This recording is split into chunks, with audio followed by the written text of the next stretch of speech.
Tito Oji, tunay kayo yung nabalitaan ko. Natatakbo daw si Dingdong sa election. Meron nga mga ibang konsel, di ba? Hindi mo nakikita pagdating ng kalamidad. Ngayon, pagdating ng campaign, ayan na, nakikita mo sila. Sino na naman yung tinutukay mo? Karaniwan talaga binibigay, mga sardinas. Talaga, ay, nagbibigay ng spam. Ay! Si Shai! Kaya ang pangalan na niya sa Maynila ngayon, Spam Versosa. Ay, hindi na Sam. Binago na agad. May reminder ng Security Bank every month, 10 days before due date, tumatawag yan, huwag kang mema. Sabing ganun. Sabi ng isa, Susme, magbayad ka sa online app, dami mo palusot, makatakas sa utang. Abay, nabash si Karen Davila. Bakit? Dahil dyan sa pagpaangat niya sa Bini. Oo. Bini Josa. Ay, parang hindi parang BJ BJ? Mini BJ. May grabe siya! Mini BJ. Hello mga ka-update, ito po ang inyong mga lingkod. Ito po si Mabaloy! Josa Poco! At ito naman po si Papa O, si Connie Diaz. Ano pa nga ba? Ang lagi mong inihirit sa amin. Chika mo na! Dali! Ako, Diyos ko, tuwan-tuwa kami pero sa totoo lang, no? Kami nalulungkot. Yes. Oo, dahil nga sa nagdaang bagyong Karina, no? Na nakakaloka, na napakaraming bahay, pamilya ang sinalanta nito. Oo, kaya Diyos ko po, akala nila nag-showbiz rito, hindi kami apektado. Nako, meron ding tulo yung bahay ko. Yeah. Oo, ang importante ako yung wala. Ay! Talaga? Wala, promise. Kayo ba, Josa, sa Lemery? Ay, naku, Tito Oji, pinasok din kami ng tubig. Mismo pinasok kami sa loob ng bahay namin. Mataas yung bahay nila. Oo nga. Diba? Nagpa-deliver kami ng tubig. Pinasok pala. Kaya pinasok kami ng tubig, nagpa-order kami. Kasi wala rin tulo sa amin. Ayun naman. Tubig ang wala. Yes. Pero hindi kayo pinasok ng baha. Hindi naman po, Tito Oji. Yung nga lang tumulong ito mga bubong. Pero talaga na yun, no? Ito na daw yung mas malakas na undoy. Di ba mas marang binagsak na ulan? Grabe. Lahat naman halos apektado. Yung bahay nga namin sa Kamyas, nakakaloka. Ano nangyari? Ay, syempre, naglimas ang mga kapatid ko. Oo. Ako, yung bahay din namin sa Tandang Sora. Buti na lang sa wall. Sa wall. So, feeling ko sobrang, sobrang lakas ng ulan, sobrang dami ng tubig dun sa bubong. Ayun. Oo. At syempre, dahil showbiz tayo, gusto nilang malaman ngayon kung sino-sino ba yung mga nabaha or tumulong sa mga nasalanta. Yeah. O sino-sino nga ba? Bukod kay Gerald Anderson, na consistent yan na nangunguna sa pagtulong at pag-rescue sa mga pamilya na maaabutan ng kanyang tulong at lakas. Dead na siya talaga mag-swimming sa baha. Ayan, kitang-kita pa natin, talagang bukod sa bata, talagang tumayo pa siya mula sa baha para abutin yung bag, abutin yung supot. Saludo talaga tayo kay Gerald Anderson. Pero marami pa tayong sasaluduhan na Sino pa? Gaya nitong si Marian Rivera at si Dingdong Dante. Anong ginawa? Umusong din sa baha? Tumulong na tumulong. sa mga operation dahil ka, di ba itong si Dingdong sa Navy. So, siyempre, tawag ng tungkulin, di ba? So, tumulong sila dun sa operation ng GMA Foundation. Pero itong si Miss Marian, kita-kita natin dyan sa video, at sa pictures, nag-repack sila ng napakarami lang daan siguro yung mga na yan. Mga nirepack nilang relief goods na para sa mga nasalanta. Di ba? Tito Oji, tunay kayo yung nabalitaan ko. Natatakbo daw si Dingdong sa election. Ayan ang hindi natin alam, Tsaka hindi naman, isang tabi natin yung politics, Dahil kung yung mag-asawa, ang direksyon ng utak nila makatulong lang sa kapwa.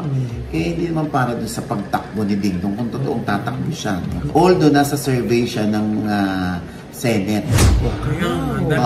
Nandun siya. Kahit, alam mo, kahit nandun siya sa ilalim, the mere fact na binabanggit ang pangalan niya, di ba? Malay naman natin, who knows, no? Why not? And who lips, who eyes, and who knows. Charot. Alam mo kung ano. Ang Ang bilis mo naisip yun. Diba? Oo. Hindi natin alam, no? Sino pa bang ibang tumulong? Ay, naku na, siyempre andyan din ng mag-asawang Dennis Trillo at saka Jeneline Mercado. Inactivate ulit nila yung kanyang Star Truck. So, siguro ito yung truck na umiikot para magbigay ng mga relief. So, humingi rin sila ng tulong kung sino gusto mag-donate. Diba? So, isa pa dyan, andyan din si Miss Aiko Melendez. Siyempre, diba? Si Aiko na nalubog yung kotse ng kanyang anak ko, si Andre. Anong kotse ba yun, Nay? Alam mo ba kung anong car? Alam ko, 4 yung gulong eh. Talaga? Oo eh. Hindi ko lang sure, baka 3. Hindi. I mean, despite that, hindi, sabi nga ni Aiko, hindi naman yun dahilan para hindi siya tumulong. Alam mo, sasabihin ng iba, konsehal si Aiko, natural, tutulong yan. Kahit hindi konsehal yan, tumutulong yan. Meron nga mga ibang konsehal, di ba? Hindi mo nakikita pagdating ng kalamidad. Ngayon, pagdating ng campaign, ayan na, nakikita mo sila. Sino na naman yung tinutukay mo? Wag na. Baka sumikat pa. Pero mga tamad talaga yun. Taga saan lungsod? Taga Quezon City din. Anyway. Anong district? Wag no. Hindi mo na pag-usapan natin, Tito. Wag na. Hindi mo na takutin. Sino ka? Basta tayo natutuwa kay Aiko. Very consistent naman yan si Aiko. Oo. Konsehala lamang yan, ano? Hindi naman yan vice mayor or mayor. Pero syempre, alam naman natin na tumutulong din ang ating magiting na Mayor Joy Galvante. Nangunguna sa Quezon City. Correct. Sino pa ba, Loy? Ay, naku, syempre, ang ating kaibigan, si Ma'am si Wilbert. At ang kanyang ahon mahirap. Ay, naku, sa kasagsagan, nagbabalot na agad. Hindi, si Ma'am Shi naman talaga namang araw-araw tumutulong yan Lalo na yung kanyang ahon mahirap foundation. Ayan talagang in fairness naman, hindi yan pakitang tao. Lagi yan tumutulong. Yan dyan din si David Chua. Pinasok din ng tubig ko yung kanilang tahanan. Pero nung nalaman niya na yung kanyang mga kasama ng mga taga-Tondo, nalubog. Ayun, talagang nag-effort siya na magbigay ng tulong. Napakasipag ng kaibigan ko na yan. Si David Chua, no? Na sana tumakbo ka, David, no? Why not? Pag talaga naman pure ang intention, di ba, Nanay? Si kaibigang Sam Versosa. Ng Tutok Tuwin. Talaga namang dyan sa Maynila, talagang umiikot din siya. Ang tatari ng kanyang mga pinamimigay, ha? Sabi nga niya sa akin, Diyos ko naman, Mama Ogs, patikimin naman natin ang masasarap yung mga tao sa Manila. Kaya ayan, ilang milyon everyday ang kanyang ginagastos para lang makatulong. Dahil sabi nga ni Sam, kaya nga tayo nabubuhay para sa ibang tao. Diba? Siyempre, bukod dun sa kanyang TV show na talaga namang daming natutulungan. Bukod dun, behind the scenes, ang daming humingi ng tulong kay Sir Sam na talaga naman nagbibigyan nila ng tulong. Diyos ko. Ang tawag na nga sa kanya sa Maynila, kasi diba, karaniwan talaga binibigay mga sardinas, talaga, nagbibigay ng spam. Si Chef! Kaya ang pangalan na niya sa Maynila ngayon, Spam Versosa. Hindi na, Sam. Binago na agad. At least may recall, ha? Dahil spam yung nabigay niya. Tsaka mga accord beef, dahil Delimondo. Ang taray! Lilipat na daw po si Josa sa Maynila para naman daw mabigyan. Dahil Tito Oji na napawid yung aming bubong. Hindi ko makita, baka lang makakahingi ng tulong kay Bubong. Bubong. Yung yero namin, Tito Oji. Yung mga nabuksan na spam. Yan daw ilalagay sa bubong yun. Yung pagtatagpi-tagpiin. Yung mga lata. Baka naman mabibigyan. Para naging maalala yung Diyos sa pagtingalan niya, spam Versosa. Yero ang kailangan namin. Walang magturo sa akin ng tanim. Kaya nakakatuwa rin naman tong si Chef Jeng C. Flores. Yung ating kaibigan. Heavenly Desserts at ng District 1 BGC. Yes, biro man na naapektuhan din yung kanilang restaurant. Binahan din, ha? Despite that, nagluto sila na ng mga hot meals para doon sa mga evacuation centers. At umiikot sila dyan sa Marikina, parang mga nakikita nila sa kalye, binibigyan din nila. Correct. Oo, nakakatuwa, di ba? Tsaka din, ako, di sa dahil nakapink ako, dahil alam mo yung wala ng posisyon si Ma'am Leni Robredo. Yes. My God, talagang consistent. Pagdating ng kalamidad, andyan siya. Dama mo siya. Oo, during the difficult times, ika nga. Yes. Andyan siya. At syempre yung mga volunteers ng Angat Buhay Foundation. Ayan, oo. Sa mga nagtatanong, ano ba namang naitulong ninyo? Iisa-isahin po pa namin.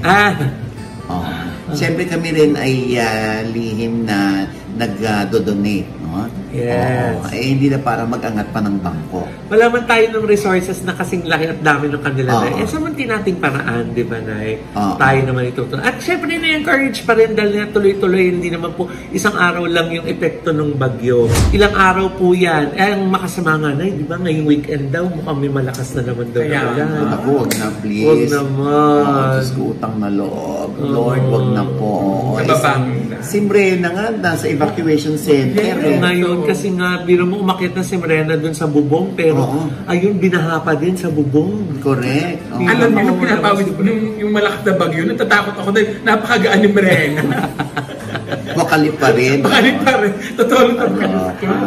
Diba? Nagtayo na sila ng tent dun sa rooftop nila, pero binaha sila, sinangin sila. Anyway, ang dami naman, mas malala pa sa amin.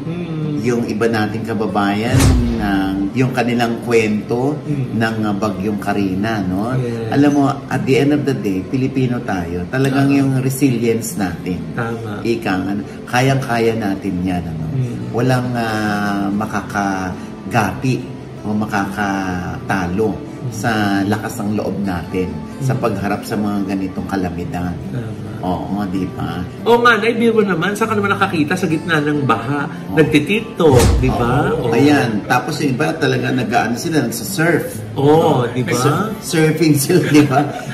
Alam mo, sa mga ganitong pagkakataon, dyan mo rin maaasahan ng mga Pilipino yung hindi nila masyadong dinidibdib. Kasi pag dinibdib nila, wala rin namang mangyayari. Alam mo yung ganon? Might as well, i-enjoy na lamang nila kung ano yung magagawang ligaya doon sa baha. Although, syempre, lahat naman affected yan. Lalo na pagkatapos, Diyos ko, talaga namang makikita mo yung putik, makikita mo, makikita mo yung mga basura. Yung mga, sila Ate Grace, yung bahay nila, pinasok sa Bulacan, yung mga pinsan namin.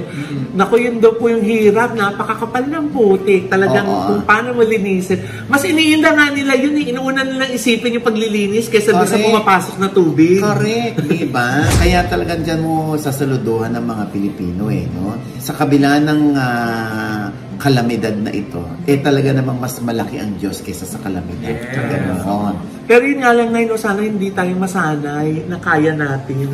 Saan mo rin tayo ng action? Di ba, dami nagsasabi niya na magtanim na tayo ng puno, huwag na tayo magtapon ng basura sa mga maling paraan. Saka yung mga natin, talaga yung mga politiko natin, huwag nang mangurakot. Ayun nga, yung mga iboboto din natin, di ba? Tulad ng Maynila, yung Maynila, binaha yung UST, lagi binabaha naman ng UST. Wala bang magagawang paraan dyan para yung maayos yung drainage? Kasi parang normal na lang ngayon Pinasok na rin yung ospital ng UST, Elementary pa lang ako, ganyan na yan. Di ba? Di ba? Ngayon lang natin nalaman na si Loy pala yung nag-elementary. So kung hindi pa tayo binagyo, hindi ko pa maipichika na nag-elementary ako sa UST. Nag-aral ka pala. Diyos ko, diba? Kaya sabi ko kay, hoy, pag naging mayor ka, San Bersosa, unahin mo yung drainage doon sa Espanya, nakakaloka.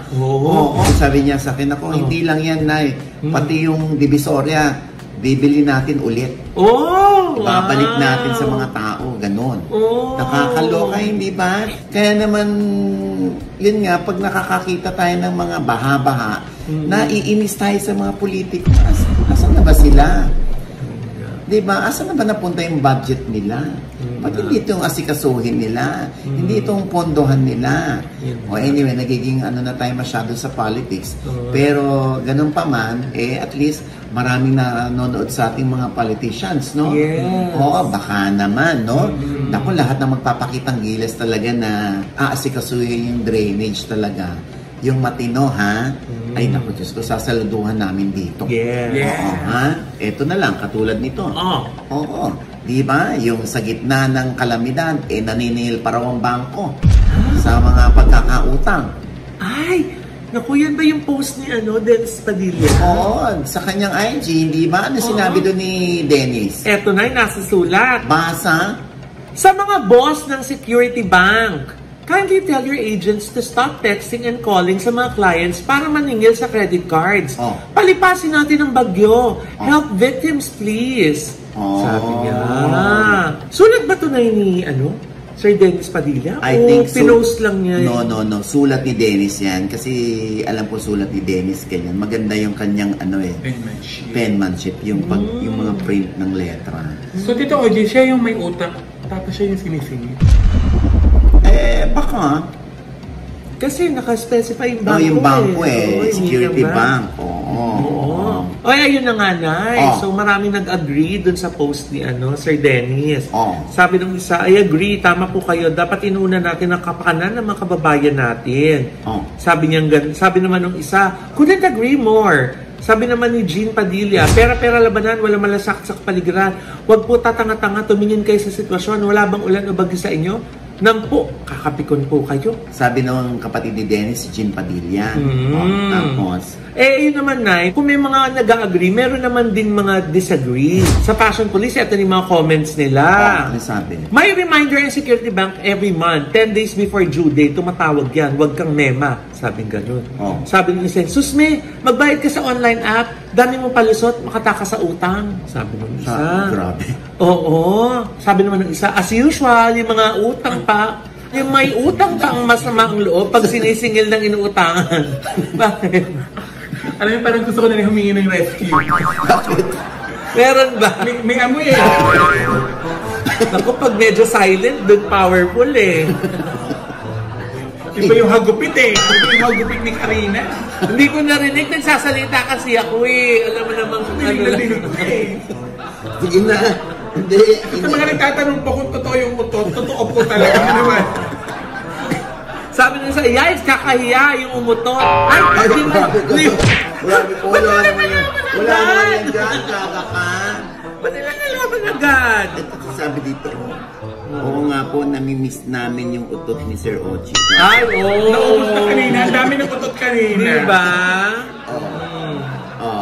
Naku, ilan lamang yan, Talagang, alam mo, kada post mo naman, kahit gaano ka genuine yung concern mo, talagang may masasabi at may masasabi yung ibang mga tao. Katulad nung kay Dennis, no? Kaya nga sinasabi na dito, talaga namang on a monthly basis kung mag-remind yung mga bangko, di ba? Kahit naman ako, nire-remind din ako ng bangko. So, hindi naman ako na-o-offend sa ganon. Kasi normal na siya Tsaka hindi naman mismong number ng tao yung nagre-remind, kundi yung nakapangalan na talaga yung security bank or yung bangko. So talagang pinapaalalahanan ka. Ganun yun. So ako naman, naiintindihan ko si Dennis, no? Oo nga naman, may baka point naman siya. Baka bad timing din kasi. Baka mamaya nasa gitna siya, na-stranded siya. Diba? Tsaka maintindihan din naman natin yung bangko. Talaga, syempre trabaho nila yun. Yes. Magpautang, maningil ng may interes. Para makapagpautang ulit. Di ba? So may utang si Dennis na hindi pa bayad? Natural, kasi iba naman yung sasabihin ni Dennis, kung bayad na siya tapos sinisingil pa siya, di lalong magkukuramentado yan. Oo, diba? Credit card naman yun So talagang monthly mong ginagamit, monthly mong binabayaran. Diba? Ilan lang yan sa mga comments. I'm sure meron kayong dyan. Meron kayong 2 cents dyan. O may stand kayo tungkol dyan. Comment below kayo kung gusto nyo ba yung mga ganon? Yung sa kabila ng kalamidad, may naniningil sa inyo? Or okay lang yun sa inyo at naiintindihan nyo naman? Relate na relate ako dyan, Tito Oji. Bakit? Syempre ngayong bagyo, lubog na tayo sa baha. Lubog po rin ako sa utang. Paano hindi ka magkakautang? Panay ang palibre mo, panay ang pa-Jollibee mo sa mga players. Tumutulong lang naman, nag-share lang naman. Tito Oji, kayo naman share. Tapos nag-expect ka ng kapalit. Dapat ba hindi mag-expect? Kaya nga, pag nagbigay ka, huwag ka mag-expect. Ganun talaga. Gusto mo kasi yung jowain ka kaagad. Tawagin kang babe. Ang madalas na itawag sa'yo, sir. Sir Josa. Pangalan niya Josa, tapos sir. Sir Josa. Diba? Ay naku, Tito Oji, kung may tumatawag sa akin lalaking Sir Josa, ay naku, pinatatayo ko. Pinatatayo mo yung bata? Ay, hindi, Tito Oji. Iba ang pinatatayo ko. Ano?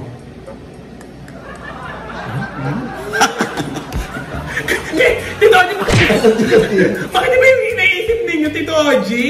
Ano ba pinatatayo mo? Yung prinsipyo ko, Tito Oji. Dapat marunong silang gumalang. Bakit yung tawagan lang Ma'am Josa? Yun na nga. Sana nga, Ma'am Josa ang tawag sa akin.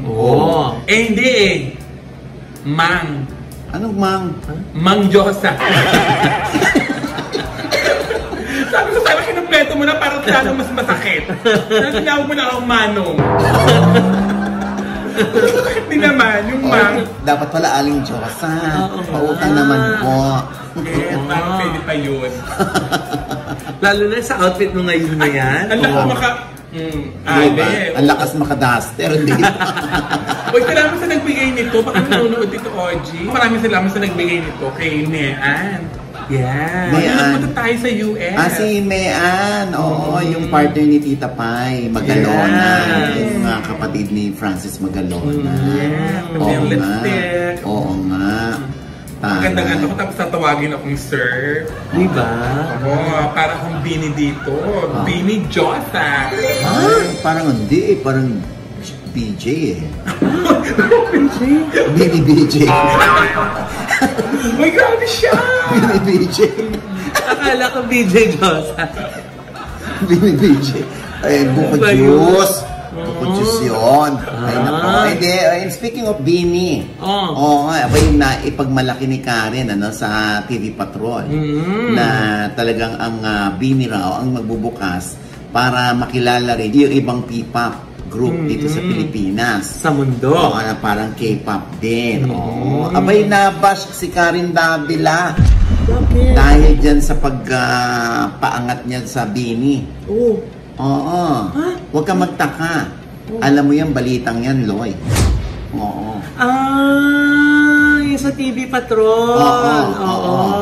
Ano nga eksaktong sinabi ni Karen? Ay, eto na yung nasusulat. Bini Maloy. Ayun. Basa. Ang K-pop, sikat sa buong mundo. Maganda yung Bini na sila magbubukas ng pintuan para sa P-pop. Pag sumikat sila, sisikat din yung iba pang Pilipino. Yun yung sabi ni Miss Karen. Di kinontra yan ng mga fans ng SB19, di ba? Oo, Nay. Anong sinabi? Ito na yung sabi ng ibang comment. Hello, Miss Karen Davila. SB19 has opened the P-pop to the world already, for your information, and made the Filipinos prouder and prouder, FYI. Yun. Sabi naman ng isa, ABS-CBN talent si Karen. ABS-CBN ang nagpapasahod sa kanya. Siyempre, ipopromote niya yung mga talent ng ABS-CBN like BGYO and Bini. Matik na yan. Huwag na lang tayo nagpapaniwala. Ayun. Meron din naman nagtanggol kay Karen na ang sabi, siyempre ang finiture yata doon ay ang Bini. Natural lang na nag-concentrate si Miss Karen doon sa Bini. At alam din ni Karen na sikat ang Bini. Oo, kasi nga di ba nagpunta sila sa US para doon sa sa parang show ng mga pop groups. Diba? Ang hindi ko lang alam kung nakilala ni Karen yung Bini talaga.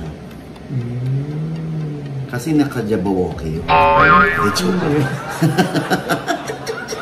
Anyway, alam mo, the mere fact na nag-aalsa yung mga fans ng SB19 at ganun din ang mga Bini, pinagtatanggol din nila si Karen, di ba? Isang magandang senyalis yan na talagang aktibong-aktibo ang mga fans. Yes. Yung mga supporters nila, di ba? Ang mga blooms at saka mga atin. Atin. Oo. Kaya okay lang yan.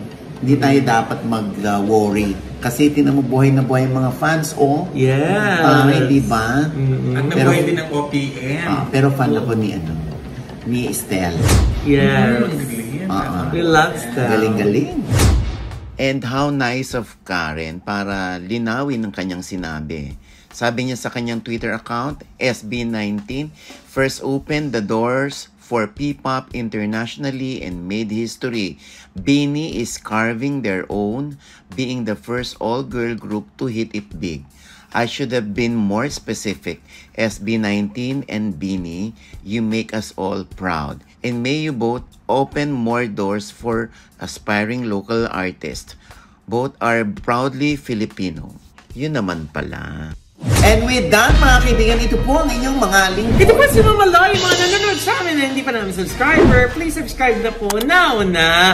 Click nyo na po yung subscribe button na nandyan sa ibaba. Siyempre, pang kanya-kanya naming channel. Yes, at manonood at subscribe po kayo sa channel ko. That's Mama Loy, MAMALOI. At nakapost po dyan yung Tagaytay House po na ginawa natin. Panoorin nyo po at sana maibigan ninyo.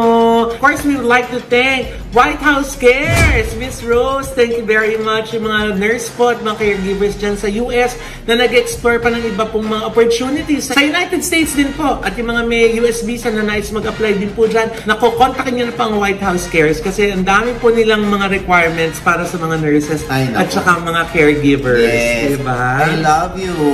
Yes, we love you, Miss Rose. Rose. And of course, thank you very much to Envy Skin Beauty and Wellness Center. Like, titignan ko kanina, no, medyo nag-glow yung ganito natin, no? Pati ikaw, nag-glow ang skin. Dahil yan sa mga drip natin, sa Envy. Try niyo po ang mga Envy drip. Nagpapagawa sila ng machine. Yes. Oo, customize. Yes. Para mas lalo kayong gumanda. Oo, kaya naman talagang special po, specialized ang mga treatments natin dyan. Walang wrinkles. Yes. Hindi masyado. Yes. Ako din wala pang Botox. Magpapabotox ako.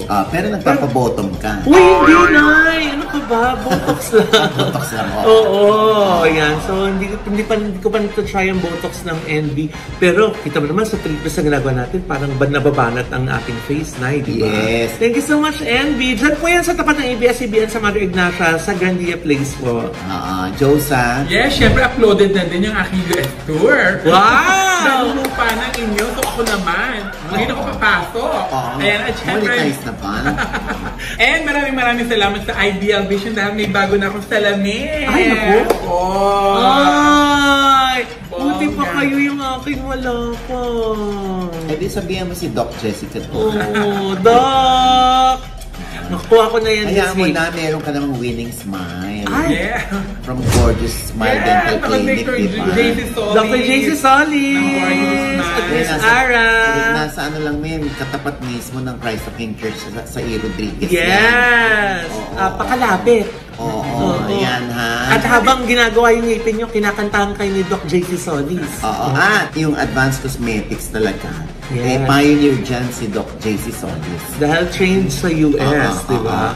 Tito Oji, kung gusto niyo namang ma-relax, dyan naman po sa Tomas Morato, meron deluxe spa. Kaya sobrang nakaka-relax, sobrang bango ng kanilang mga therapies. Sobrang bango ng mga therapies. Ay, mga therapies na mabango. Inamoy mo Sobrang bango ng kanilang sobrang linis ng mga gamit nila dahil bago pong kabukas lamang. Nadulas ka na sa therapies. Kabukas lamang po ng deluxe spa. So, punta po kayo dyan namin po sa Scout Fernandez. Yes. Sa Tomas. Uy, malapit din dyan yung Headway Vera Salon. At Nail Cocktails. At Nail Cocktails. Ayan, syempre meron kaming pa-concert. Pa-show dito sa District 1 BGC. Sa August 16 po ang J Heart Music and the Antidote Band. Ayan Ayan po kanilang phone number. kung gusto nyo po, 1,000 lamang pong entrance fee. Yes. Very intimate yan, ano? Yes. At syempre, September 6, sila pa rin po ang J-Heart Music and the Antidote Band. Okay? Sa September 30 naman, back-to-back si Marisa Sanchez at ang tinaguriang Karen Carpenter of the Philippines, si Jean Karen. Ng TikTok. Naku, Diyos ko po.